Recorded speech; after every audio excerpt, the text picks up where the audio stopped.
हाय मुलांनो, आज आपण शिकणार आहोत standard 4 subject Marathi, topic number 4 चित्रवर्णन वाक्य उत्तरे। तर या ठिकाणी हे जे चित्र आहे त्याचं आपण वर्णन पाहणार आहोत। अशा प्रकारे त्याचं वर्णन आहे हे आपण प्रत्येक वाक्यानुसार पाहणार आहोत। चला तर पाहूया। धडा 4 चित्रवर्णन। पहिलं वाक्य पहा, पाऊस पडत आहे। बघा या ठिकाणी तुम्हाला दिसते पाऊस पडत आहे। त्यानंतर रस्त्यावर पाणी साचलेले आहे। बघा या ठिकाणी रस्त्यावर पाणी साचलेले आहे।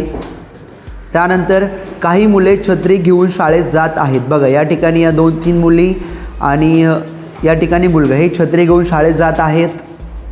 त्यानंतर आहे एक मुलगा डोक्यावर बॅग घेऊन जात आहे। पहा या ठिकाणी एक मुलगा डोक्यावर त्याची स्कूलची बॅग घेतली आणि तो चाललेला आहे।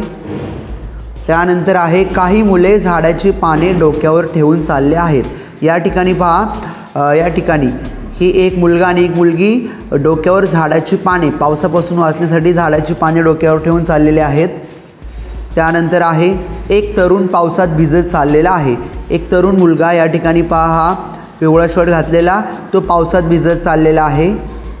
त्यानंतर आहे एक शेतकरी गाई बैलांसह रस्त्याने चालला आहे। या ठिकाणी पहा, हा एक शेतकरी, म्हातारा शेतकरी आहे, हे त्याच्या गाई आणि बैलांसह तो चाललेला आहे शेतामध्ये।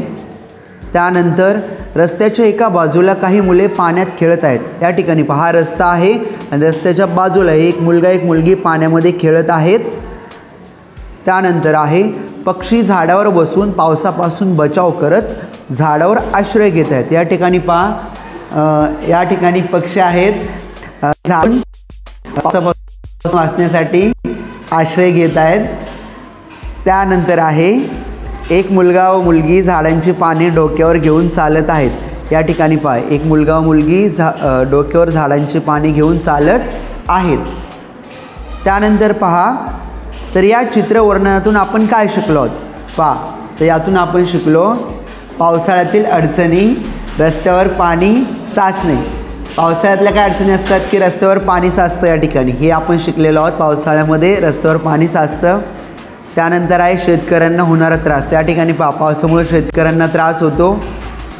त्यानंतर आहे माणसं व प्राणी पावसापासून बचावासाठी काय करतात। या ठिकाणी माणसं आहेत आणि प्राणीसुद्धा आहेत, ही पक्षी आणि माणसं, लहान मुलं पावसापासून वाचण्यासाठी बचावासाठी काय करतात हे आपण पाहिलेलं आहे।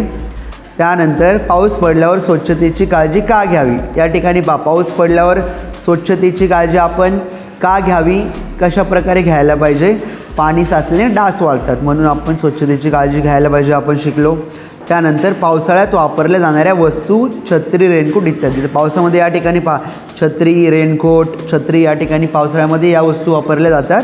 तर अशा प्रकारे आपण चित्रवर्णनातून बऱ्याचशा गोष्टी शिकलेलो आहोत। तर थँक्स फॉर वॉचिंग। जर तुम्हाला व्हिडिओ आवडला असेल तर चॅनल लाईक करा, कमेंट करा, आपल्या मित्रांशी शेअर करा आणि बेल आयकॉन क्लिक करून अशाच नवनवीन व्हिडिओसाठी लाईक करा, शेअर करा। Thank you, thanks for watching.